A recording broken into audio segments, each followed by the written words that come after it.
प्रधानमंत्री नरेंद्र मोदी की शुक्रवार को हुई लेह यात्रा के बाद एक माहौल बिल्कुल बदला हुआ है देश में। और उस देश में उसके बावजूद भी उस माहौल को एक अलग रंग देखा जा रहा है, अलग उत्साह देखा जा रहा है सैनिकों में, सैनिकों को चाहने वाले में, देशवासियों में। और जब मामला चाइना से हो, चीन से हो, तो चीन को लेकर के लेफ्टिनेंट जनरल गुरमीत सिंह से अच्छा कौन हमें बता सकता है कि वहां के हालात क्या हैं और कैसे हैं और इसका क्या असर होगा।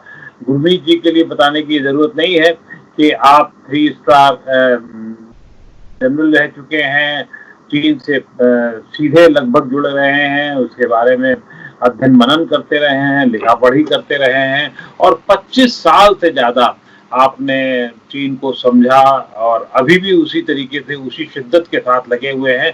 इनके बारे में और क्या क्या कहा जाए, लेकिन सर सबसे पहले तो पूछना होगा, हाउ इज जोश? आज का जोश अक्कू जी बिल्कुल अलग है। देखिए, आज का जो आपने विषय बताया 3 जुलाई शुक्रवार, और राष्ट्र के सरकार के मुखिया प्रधानमंत्री जी, उन्होंने पूरे भारत को, पूरे विश्व को और सबको आश्चर्यचकित कर दिया, सरप्राइज कर दिया। किसी ने नहीं सोचा था, सब सोच रहे थे शायद रक्षा मंत्री जी जाने वाले हैं, कुछ ने सोचा कि सीडीएस साहब जाने वाले हैं, लेकिन वहां प्रधानमंत्री जी, सीडीएस और चीफ ऑफ आर्मी स्टाफ पहुंचे। कहां पहुंचे?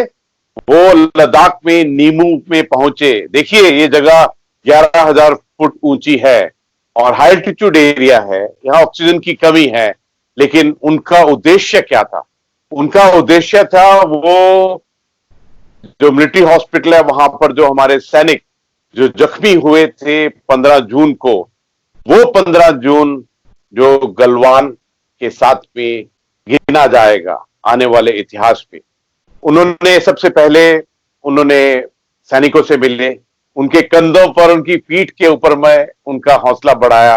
और देखिए, राष्ट्र का मुखिया, पूरे राष्ट्र का मुखिया, पूरे भारतवर्ष 1.3 बिलियन 130 करोड़ की जो इच्छाएं हैं, जो समान है, वो लेकर वहां पर पहुंचे।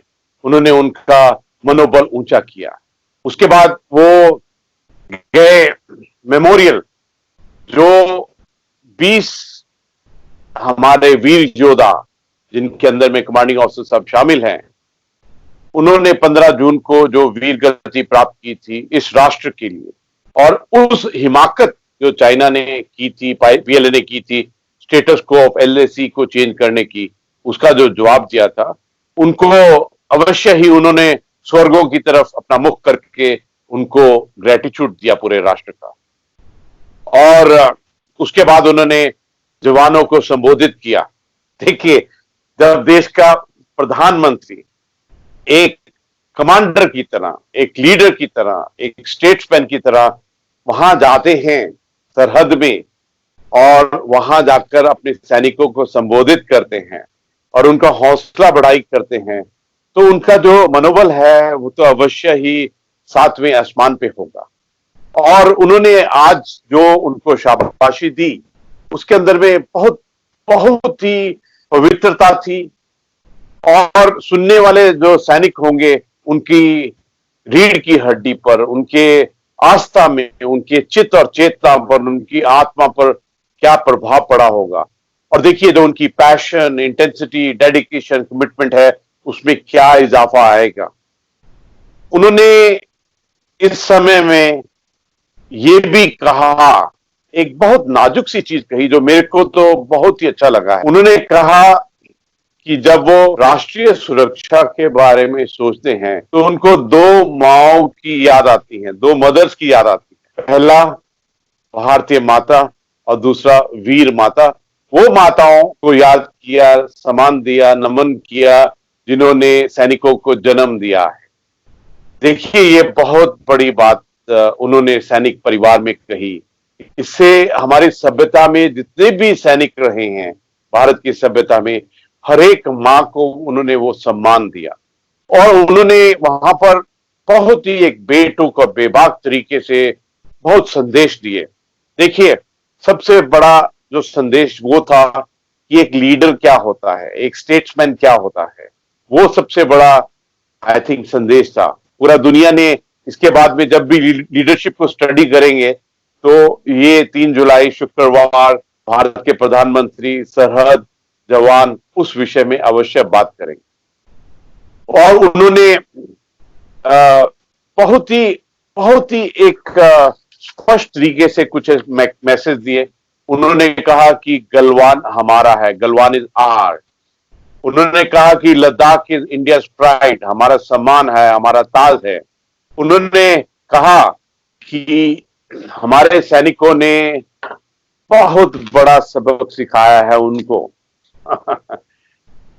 सब समझते हैं किसको सिखाया है। देखिए, तुलना तो अपने आप हो जाती है। उधर में चीन की जनता जब देखती है कि भारत का प्रधानमंत्री अपनी सेना को, अपने सैनिक को क्या प्राथमिकता देते हैं, उनका क्या साहस बढ़ाते हैं, उनके पूरे भारत की जो भावनाएं हैं, जो पूरे भारत की एप्रिसिएशन है उन भारतीय सैनिक के साहस, शौर्य और बलिदान की, उनको जाकर दी उन्होंने। और अभी चीन वाले जो पीएलए के हैं वो क्या कहेंगे? वो कहेंगे कि देखिए, भारत एक ऐसा देश है जिसके अंदर में वीर गति प्राप्त करने वाले सैनिकों को सम्मान दिया जाता है, उनके पार्थिव शरीर को उनके गांव, उनके परिवार को भेजा जाता है, पूरा राष्ट्र उमड़ कर आता है उनको सम्मान देने के लिए। और दूसरी तरफ चाइना ने तो अभी तक किसी को बताया भी नहीं है कि उनके सैनिकों की वीर गति होगी।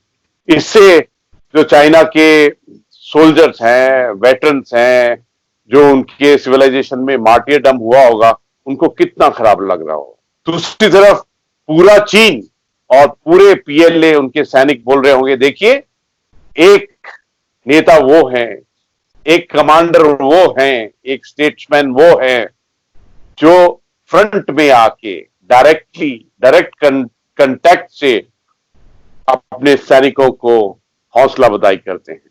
तो ये आज तो बहुत बड़े संदेश। ये आज आपके चेहरे पे जो खुशी नजर आ रही है, जो बोलने का तरीका है आपका, उससे लग रहा है कि पूरा सैन्य समाज कितना जितना है वो कितना खुश होगा, कितना उसका सीना चौड़ा हो गया होगा और कितना गर्वान्वित होगा कि एक देश, सिर्फ प्रधानमंत्री नहीं, पूरे देश का भरोसा सैनिकों पर है। मेरे ख्याल से एक इसका अर्थ ये निकलता है। प्रधानमंत्री ने वहां जो बातें कही हैं, कुछ बातों का जिक्र आपने किया है, लेकिन एक बात जो कही जिसपे प्रधानमंत्री ने कहा कि अब विस्तारवादी युग नहीं है, विस्तारवाद का जमाना नहीं है। तय बात है, सीधा इशारा चीन की तरफ था और उसके कुछ देर बाद ही चीनी दूतावास की तरफ से, उसका चीनी दूतावास और विदेश मंत्रालय के वहां के तरफ से ये आया कि साहब, चीन का ऐसा कतई विश्वास नहीं है। आप इस बात को कितना चुनौतीपूर्ण देखते हैं, किस तरीके से उसको आंकते हैं आप? अखू जी, आपने बहुत सुंदर तरीके से बताया कि प्रधानमंत्री जी ने दो बातें की इकट्ठी, एक तो विस्तारवाद की और दूसरी बात उन्होंने की विकास की। विस्तारवाद का इशारा बिना नाम लिए ही कर दिया। देखिए, ये जो चाइना है ये एक्सपेंशनिज्म के अंदर में बिलीव करता रहा है। हमने तो देखा है कि किस प्रकार इसने सबसे पहले तिब्बत को हड़पा, उसके बाद में किस प्रकार से इसने क्रीप किया, स्क्रिबल किया और अनेक्स करने की टेरिटरी की कोशिश करता रहता है चारों तरफ। चाहे वो तिब्बत का इलाका है, सिंजियांग का इलाका है, मंचूरिया का, इनर मंगोलिया का, और चाहे वो अक्षय चीन का हो। और देखिए, अप्रैल के महीने में, मई जून में के महीने में पूरे विश्व ने, भारत ने देखा कि किस प्रकार उसने अग्रेसिव, प्रोवोकेटिव और डिविजनरी तरीके से यहां पर क्या कार्रवाई। चाइना ने गलतियां और ब्लंडर्स ही करता रहा है इस विषय के ऊपर। यहां ही नहीं, अभी उसका व्यक्तित्व ऐसा बन गया है, चाहे वो साउथ चाइना सी हो, उसमें 9 लाइन ड्रॉ करके, चाहे ईस्ट चाइना सी हो, चाहे वो वियतनाम के बरखलाफ हो, फिलीपीन के बरखलाफ हो, ब्रूनी के बरखलाफ हो, हर एक जगह उसने ऐसा ही एक्सपेंशनिज्म का ही दौर चलाया है। देखिए, उसकी जब इकोनॉमी सिचुएशन ठीक होने लगी, तो वो इकोनॉमी के जरिए उसके लोन और डेब्ट और बोरोइंग के जरिए हर एक जगह में एक एक्सपेंशनिज्म का ही उसने दृश्य दिया है। चाहे वो पाकिस्तान, मालदीव, श्रीलंका, नेपाल, आप कोई भी देश ले लीजिए, उनके साथ में जिसके साथ भी उन्होंने ऐसा किया है, वहां पर सिर्फ जगह हड़पने की ही कोशिश की है। ये प्रधानमंत्री जी ने बहुत बड़ा मैसेज दिया है। और दूसरा एक बहुत सटल मैसेज जो दिया है उन्होंने, बहुत ही सुंदर तरीके से जो कहा है कि शांति और शक्ति का जो विवरण किया उन्होंने, कि शांति तभी होती है जब आपके अंदर शक्ति होती है। और कहाँ कहा है, अपने जवानों के साथ कहा है कि देखिए, आपको अपनी मिलिट्री केपेबिलिटी, कैपेसिटी और स्किल्स को बढ़ाना पड़ेगा, ऊंचा करना पड़ेगा, और जो हमारा स्तर है आज, उसी से शांति निकलती है। तो ये कोई गलती नहीं करना चाहिए इस बारे में। शांति कमजोर लोगों का गहना नहीं है। ये बहुत सुंदर तरीके से कहा। और एक प्यारा सा उन्होंने एग्जाम्पल दिया। उन्होंने श्री कृष्ण जी को के बारे में कहा कि देखिए, एक तरफ तो कल्चर और आर्ट की बांसुरी, और दूसरी तरफ सुदर्शन चक्र जो शक्ति का रूप है। तो हमारी सभ्यता ने सदा यही सिखाया है, जो मीरी और पीरी का पाठ है, वो हमारे देश, हमारी सभ्यता से ही निकला है। और आपने एक बहुत सुंदर बात कही कि इन सब चीजों का, इन सब जो प्रधानमंत्री ने आज वहां पर जाकर संदेश दिया, एक बहुत सटल तरीके से, एक स्टेट्समैन की तरह एक जो मैसेज दिया, तो चाइना को तो मालूम था कि गलती किसने की है, चाइना को तो मालूम था कि ब्लंडर किसने किया है।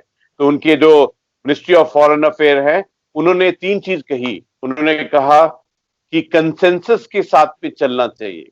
वो ये भूल गए कि जब 6 जून को लेफ्टिनेंट जनरल लेवल की मीटिंग हुई थी, तब भी कंसेंसस की ही बात थी। और 6 जून के बाद जो 15 तारीख को हुआ, वो एक छल और कपट था, वो एक धोखा था। और उन्होंने कहा कि एग्रीमेंट्स का पालन करना चाहिए। तो जो 15 जून को पीएलए, चाइना ने एग्रीमेंट्स, प्रोटोकॉल और प्रैक्टिसेस की धज्जियां उड़ाई, वो भूल गए क्या? फिर उन्होंने कहा कि बॉर्डर और एलएसी के ऊपर में पीस एंड ट्रैंक्विलिटी होनी चाहिए। भारत ने तो सदा ही बॉर्डर पीस ट्रैंक्विलिटी एग्रीमेंट 1993 और जितने भी एग्रीमेंट थे, उनको सदा ही बहुत सम्मान दिया। लेकिन किसने तोड़ा है ये सब कुछ? ये तोड़ा है चाइना और पीएलए ने। तो कौन निकला है किसको बताने के लिए? ये अच्छा होगा कि चाइना और उसकी मिनिस्ट्री ऑफ फॉरेन अफेयर्स और पीएलए अपने अंदरूनी जगह में इसको देखने की, इंट्रोस्पेक्ट करने की कोशिश करें कि ये अग्रेसिवनेस, ये प्रोवोकेटिवनेस, ये संधि, प्रोटोकॉल, प्रैक्टिसेस, ये पीस एंड ट्रैंक्विलिटी का किसने उल्लंघन किया है, इससे पहले कि वो प्रधानमंत्री जी या हमारे देश को कुछ भी बोले।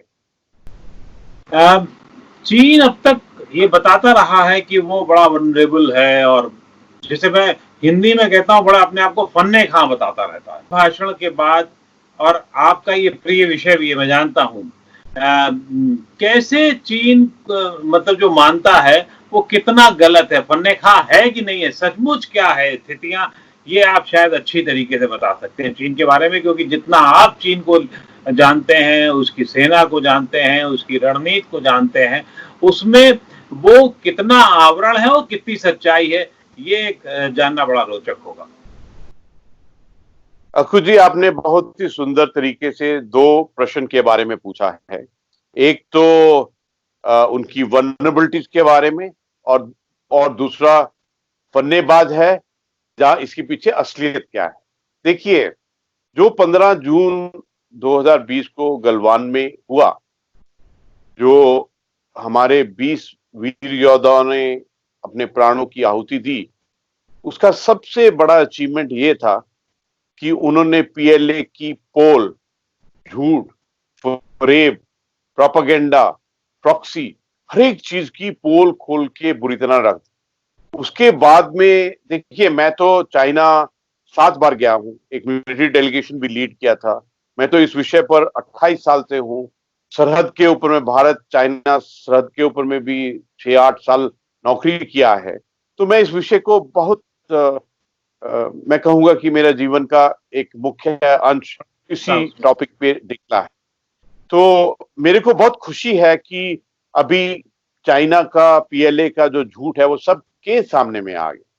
मोटे तौर पे मैं इतना कहूंगा कि जो पीएलए है, जो उनकी आर्मी है, वो एक्चुअली आर्मी है नहीं, वो सिर्फ एक पॉलिटिकल फोर्स का बल है। उन्होंने कभी भी उनका जो कम्बैट एक्सपीरियंस है, mountain warfare, high altitude warfare, और जो एक सैनिक की एक कौशलता होती है, उसमें बिल्कुल जीरो है, फन्ने खान नहीं है। मैंने तो इनको उनके देश में ही देखा है। और मैं अक्कू जी बताना चाहता हूं कि ये जो उनके ट्रुप्स आए हैं मोटराइज डिवीजन के ईस्ट लद्दाख में, मैं इनकी ही यूनिट में विजिट किया था 2012 को, और तब भी से मैं समझ गया था कि इनके अंदर में वो शक्ति नहीं है, इनके अंदर में सच्चाई नहीं है। ये है उस समय की उपज जब चाइना ने वन सिंगल चाइल्ड फैमिली की पॉलिसी की थी। तो जितने 70% जो इनके सैनिक हैं, वो तो लाड प्यार से पले हैं, वो तो हाई एल्टीट्यूड वगैरह में एकदम टूट जाएंगे। और हमने देखा कि देखिए किस प्रकार ना उनकी लीडरशिप है, ना उनका काम करने का ढंग है, लेकिन चले थे फन्ने खा बनने के लिए। वो तो यूएस आर्मी के साथ में लड़ाई करना चाहते थे, और यहां पर गलवान में जो मार खाई है, इसके बाद में सिर नहीं उठा सकेंगे अगले 100 साल के लिए।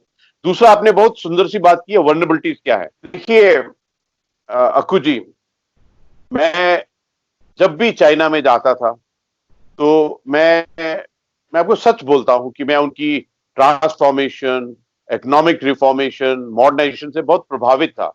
मेरे को अच्छा लगता था कि सड़कें बन रही हैं, एयरपोर्ट बन रहे हैं, बिल्डिंग्स बन रही हैं, साफ सफाई है, कमांड एंड कंट्रोल है, अच्छा लगता था, सच कहूंगा। लेकिन उसके उसके साथ साथ मैंने ये भी स्टडी किया कि उनकी वर्नेबिलिटीज क्या हैं, उनकी कमजोरियां क्या हैं। हर वक्त ये चीज को अध्ययन करने की कोशिश करता था। और मैं आपको बताऊं कि उनकी वर्नेबिलिटीज इतनी ज्यादा हैं। पहले तो हम थोड़ा मेच्योरिटी दिखाते थे कि हम लोग इस में बारे में बात नहीं करना चाहिए, लेकिन उनकी सबसे बड़ी वर्नेबिलिटी है उनकी इंटरनल सिचुएशन। उनका जो इंटरनल स्टेबिलिटी है, वो सबसे बड़ी वर्नेबिलिटी है। अगर आप अंदर से देखने शुरू कर दें उनकी vulnerability, Tibet, Xinjiang, Manchuria, inner Mongolia, Hong Kong, पूरे विश्व ने देखा है 1 जुलाई 2020 को वहां क्या हुआ है, किस प्रकार वहां अत्याचार करते हैं। उनकी सबसे बड़ी वर्नेबिलिटी है उनकी जो हर वक्त कहते रहते हैं वन चाइना पॉलिसी, वो है ताइवान। ताइवान ने सबको बता दिया है कि असली चाइना वो ही है। उसने बता दिया है कि डेमोक्रेसी एक अच्छा सिस्टम है। उसने बता दिया है कोविड को किस प्रकार लड़ना है। उसने पूरे विश्व को जागरूक किया कि देखिए जो कोविड है ये ह्यूमन टू ह्यूमन फैलता है, चाइना झूठ बोल रहा है। और इसकी चाइना की वर्नेबिलिटी है साउथ चाइना सी, इनकी वर्नेबिलिटी है ईस्ट चाइना सी, इनकी वर्नेबिलिटी है अमेरिका, यूएस और चाइना का जो कोल्ड वॉर है, और इनकी वर्नेबिलिटी है अभी इन्होंने इकट्ठा हरेक दुनिया में हरेक के साथ में लड़ाई, अग्रेसिवनेस, प्रोवोकेटिवनेस मोल ली है। इनके तो डिप्लोमेट भी वॉल्फ वॉरियर बन गए हैं। इन्होंने अपने भी नाते भी बिल्कुल खराब कर लिए हैं।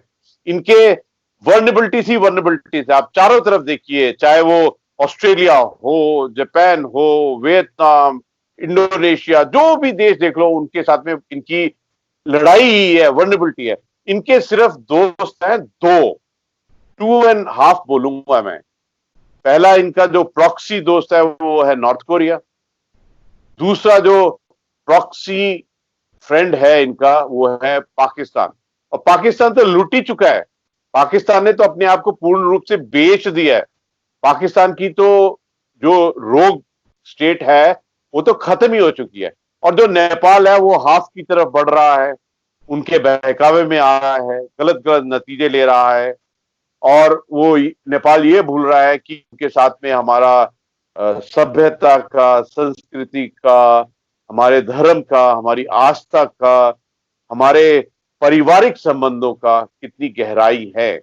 देखिए उनकी वर्नेबिलिटीज इतनी ज्यादा हैं क्योंकि उन्होंने तो उनका जो सबसे अच्छा काम हो रहा था वो यही था, उनका मीडिया वॉर का काम, उनका इंफॉर्मेशन वॉर का काम, उनका प्रोपेगेंडा वॉर का काम, उनका सिर्फ वन साइडेड लीगल वॉर का काम, और वो तो गलतियां पे गलतियां ही करते रहे हैं। अभी उन्होंने कौन सा क्षेत्र है जहां गलती नहीं किया है, और जो गलतियों का सबसे बड़ा गलती किया है, मैं बोलूंगा शीर्ष क्या बोलते हैं, सबसे एक्सट्रीम गलती किया है, वो है कोविड की गलती। आज के दिन में 10+ मिलियन लोग इन्फेक्टेड हैं। आज के दिन 0.5 मिलियन लोग मर चुके हैं कोविड से। देखिए ये किसी भी विश्व युद्ध से बहुत बड़े हैं। ये विश्व युद्ध ही नहीं, ये मानवता और पूरे ग्लोब और पूरे प्लेनेट का युद्ध है। और इसमें कौन है दुश्मन, कौन है जिसने गलती किया है? वो चाइना है। तो उनका तो जो गलतियों का जो आपने प्रश्न पूछा वर्नेबिलिटीज का, उसका तो पहाड़ बहुत बड़ा है। उस पहाड़ के नीचे ये एकदम खत्म हो जाएंगे।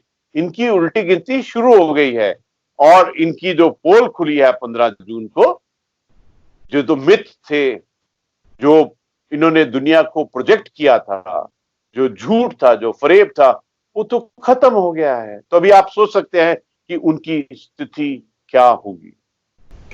आपने बहुत विस्तार से उसकी कमजोरियों को बताया, उसका समझाने की कोशिश की। और ये बात सच है क्योंकि चीन की जो सीमा लगते हुए 14 देश है, जिसमें सिर्फ 2 ही देश ऐसे हैं जो उससे दोस्ती का दिखावा करते हैं या उसके बोझ तले दबे हुए हैं। बाकी तो सबसे उसकी दुश्मनी चलती रहती है। आज ही क्या हुआ है, ताइवान ने कहा है कि जो शरण लेना चाहते हैं वो उसके यहाँ आ जा सकते हैं। तो ये एक अपने आप में बहुत बड़ा संकेत है कि विश्व स्तर पर उसको कितनी तकलीफों का सामना करना पड़ सकता है। तो वो जो फन्ने खा बनने की आदत है उसकी, वो क्या अब धीरे धीरे कमजोर पड़ेगी या ये वो दिखावा अभी करता रहेगा? देखिए अभी जो उसका झूठ का पुलंदा है, उसका जो पाप का घड़ा है वो भर चुका है। अभी आप देखना आने वाले समय में, और पूरे विश्व ने देखा है कि 130 देश खड़े हो गए हैं इंडिपेंडेंट इन्वेस्टिगेशन कोविड के लिए। अभी 15 देशों ने वर्ल्ड हेल्थ असेंबली के समय में बोला कि ताइवान को ऑब्जर्वर का स्टेटस दो। अभी 27 देश खड़े हो गए हैं हांगकांग में जो अत्याचार कर रहा है उसके अगेंस्ट में। अभी तो ये बढ़ता रहेगा। और आपने देखा है कि किस प्रकार भारत का जो गुस्सा है, भारत की जनता का गुस्सा है, वो किस प्रकार उभरा है। जो उन्होंने चाइनीज प्रोडक्ट्स का बहिष्कार किया है। जब 130 करोड़ कंज्यूमर इस धरती पर डिसाइड कर ले कि हम चाइना के प्रोडक्ट्स नहीं लेंगे, और वो उनको पता लग जाए कि कंज्यूमर की ताकत क्या होती है, तो आप देख सकते हैं कि किस प्रकार चाइना की अर्थव्यवस्था बिगड़ेगी। दूसरी बात, सरकार ने जितने भी प्रोजेक्ट थे चाइना के सबको बैन किया है, और किस प्रकार उनकी एंट्री को बार किया है, चाहे वो डायरेक्ट थी चाहे इनडायरेक्ट। और आपने तो देखा है कि किस प्रकार जो एक ब्रदरहुड है, जो राइटियसनेस में बिलीव करते हैं, जो ट्रुथ पे बिलीव करते हैं, जो डेमोक्रेसी में बिलीव करते हैं, जो विकास में बिलीव करते हैं, किस प्रकार पूरा विश्व इकट्ठा हो रहा है। आपने देखा कि किस प्रकार US, India, Australia, Japan Quads में बढ़े और भी बढ़ रहे हैं। आपने देखा कि किस प्रकार G+7 से G+10 और आगे बढ़ेंगे। आपने देखा कि किस प्रकार अभी आने वाले दिन के अंदर में भारत अस्थायी रूप से यूएन सिक्योरिटी काउंसिल की सीट में जाएगा, किस प्रकार डब्ल्यूटीओ के अंदर में उसका प्रवेश होगा, किस प्रकार डब्ल्यूएचओ में प्रवेश होगा। और देखिए अभी जो चाइना की जितनी भी नीयत और नीति थी उसके बारे में पूरा विश्व जान चुका है। और जिस प्रकार से उसने एक्सपेंशनिज्म, जिस प्रकार से उसने हेजुमनी, जिस प्रकार से उसने एक गलत सोच पाल रखी थी कि सब उसके ट्रिब्यूटरी हैं, बस पूरा यूनिवर्स वहीं से शुरू होता है उनके वहां से और बाकी सब उनके नीचे हैं। ये जो अहंकार था, ये जो उनका वहम था, ये जो उनकी मिथ था, ये टूट चुका है। जैसे कि देश में हुआ, हमारे यहाँ हाईवेज पर उनकी रोक लग गई, दवाओं पर भी धीरे धीरे उनकी निर्भरता को कम किया जा रहा है। कई राज्य सरकारों ने भी उन पर, चीनी कंपनियों पर रोक लगा रखी है। और तो और आज ऑस्ट्रेलिया और जापान ने भी अपनी कंपनियों से, अपनी उससे कहा है कि आप चीन पर निर्भरता कम करें। लेकिन इसके साथ साथ बड़ा सवाल ये भी है, और या एक्सपेक्टेशन आप से आपसे पूछी जा सकती है कि देशवासियों से क्या आप एक्सपेक्ट करते हैं कि उनको किस दिशा में बढ़ना चाहिए? देखिए जी, हर भारतीय इस लड़ाई में शामिल है। आपने तो देखा है कि किस प्रकार हर एक ने बाइकआउट का क्या उनका सोच और विचार है। अभी जब भी कोई लड़ाई होती है, जब बात होती है राष्ट्रीय सुरक्षा की, तो ये all government, all nation, all citizen approach है। लड़ाई सिर्फ फौजी की नहीं है, लड़ाई है जितने भी एलिमेंट्स ऑफ वॉर हैं, चाहे वो डिप्लोमेसी हो, information, media, economy, technology, politics और पब्लिक, ये सब शक्तियां हैं राष्ट्र की जो मिलकर किसी भी राष्ट्रीय सुरक्षा के समय में इकट्ठे खड़े होते हैं। देखिए अभी कोविड एक सबसे बड़ी चुनौती है हमारे लिए, और ये जो कोविड की प्रॉब्लम शुरू हुई है ये वुहान चाइना से शुरू हुई।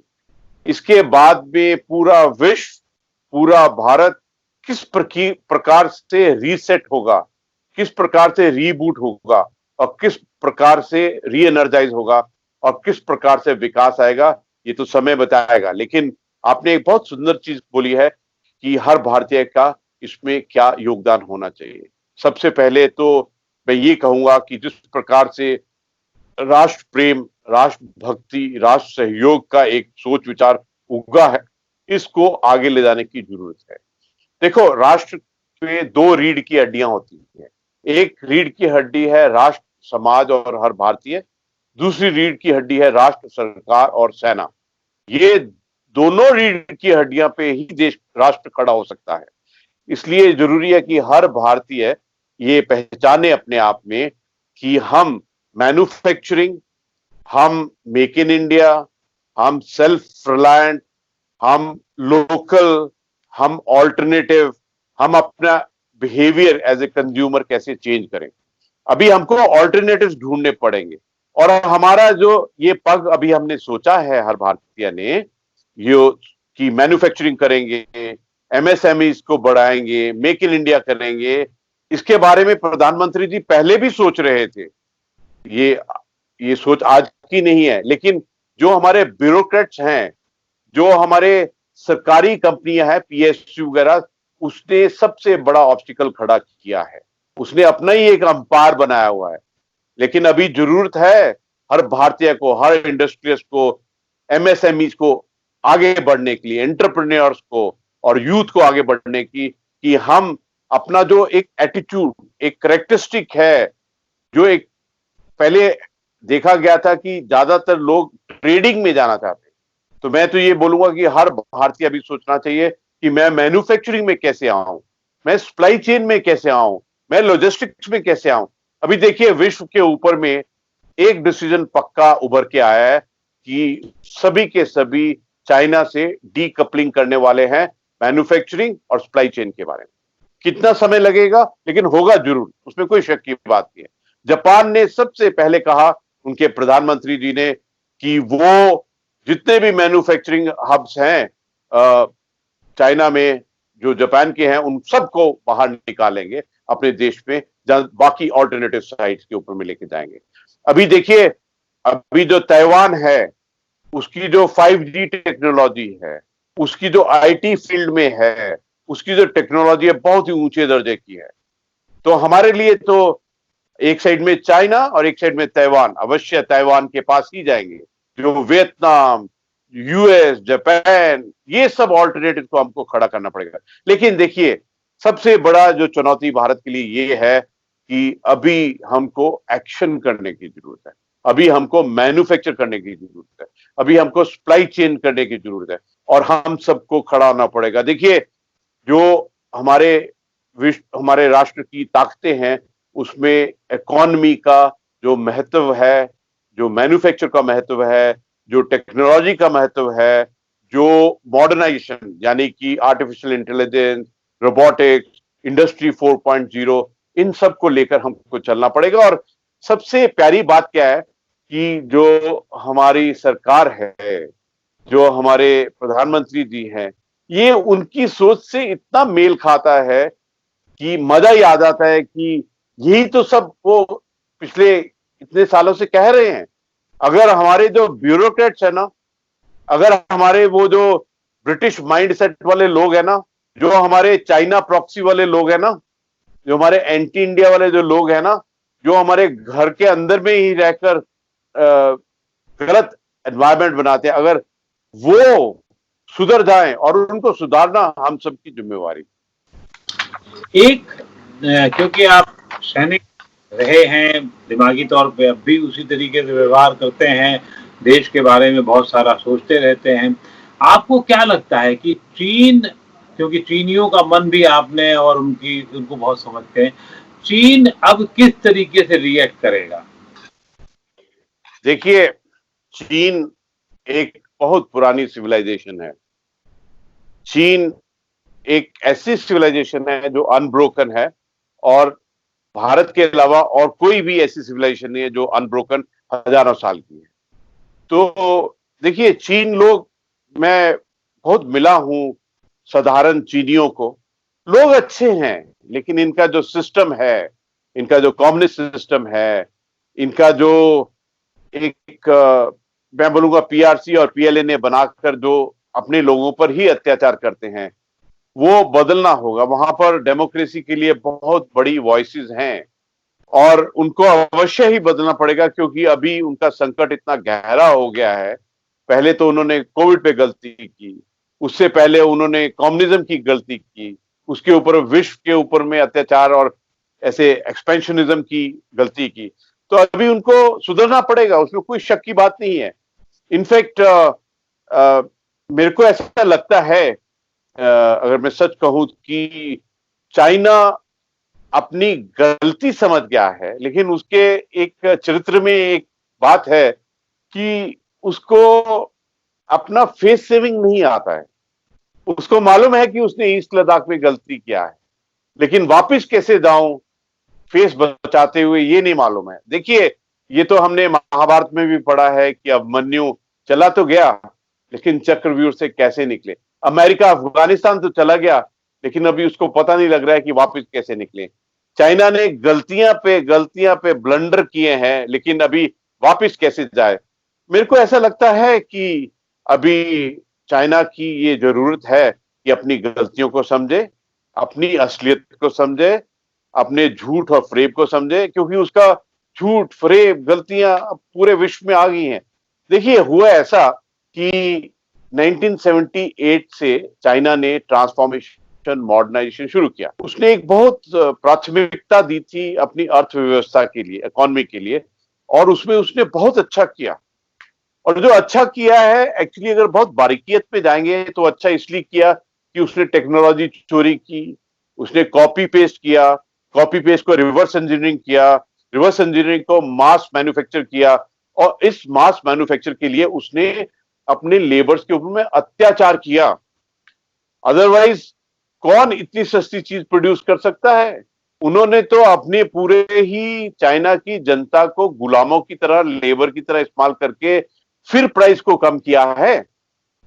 और देखिए, मेरे की तो हम पूरे विश्व के अंदर में 7 बिलियन लोग हैं, उसमें से चाइना और भारत के दोनों मिला लो तो 2.7 है। ये हम सब की जिम्मेवारी है कि हम अपने अपने राष्ट्रों के अंदर में विकास लाएं, ताकि जितने गरीब हैं उनको गरीबी रेखा से निकाल सके। अभी तो आज के दिन में चाइना में जो अनएम्प्लॉयमेंट है, चाइना में जो गरीबी है, चाइना की जो इकोनॉमी सिचुएशन थरथरा गई है, ये सब उनकी गलतियों के कारण है और उनको सोचना पड़ेगा।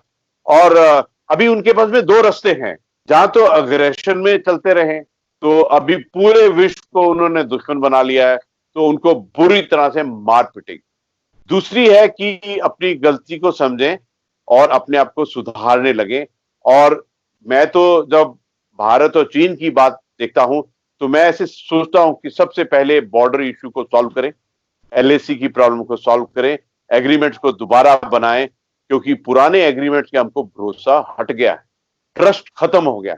अभी ये जो ट्रस्ट 15 जून को चाइना ने और पीएलए ने खोया है, अक्कू जी, मेरे को ऐसा लगता है कि इसको रिपेयर करते करते चाइना को 100 साल से ज्यादा लग जाएंगे।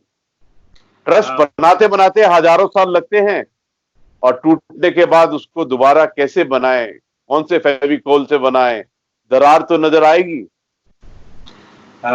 देखते हैं कि चीन कैसे रिएक्ट करता है। भारत ने अपना रास्ता दिखा दिया है। भारत अब उस रास्ते से जिस पे चला है पिछले 3-4 दिनों से, उसने जो रूप दिखाया है वो लगता है कि अभी चलता रहेगा और चीन के रास्ते का हमें इंतजार करना पड़ेगा। देखते हैं किस तरीके से वो आगे बढ़ता है, तभी कुछ आगे की कार्रवाई हो सकेगी। अगर फिर हम लोग दोबारा बात करेंगे और दोबारा उसको समझने की। अक्कू जी, आपसे एक प्रार्थना है कि जो भी हमने वार्तालाप किया है, क्योंकि मैंने जो आपसे बातें कही, ये मैंने ना तो कागज पे लिखी थी, ना ही उनको सोचा है, ये मेरी आत्मा से और मेरे पूरे जीवन के अनुभव की बातें की और राष्ट्र को मद्देनजर रख के बात की। मेरी आपसे ये रिक्वेस्ट है कि इसको आप ना केवल वीडियो में, पर इसको प्रिंट मीडिया में भी हर भारतीय को पढ़ने के लिए हिंदी में दें। देखिए, मैं चाहता हूं कि एक एक शब्द हर भारतीय इसको पढ़े।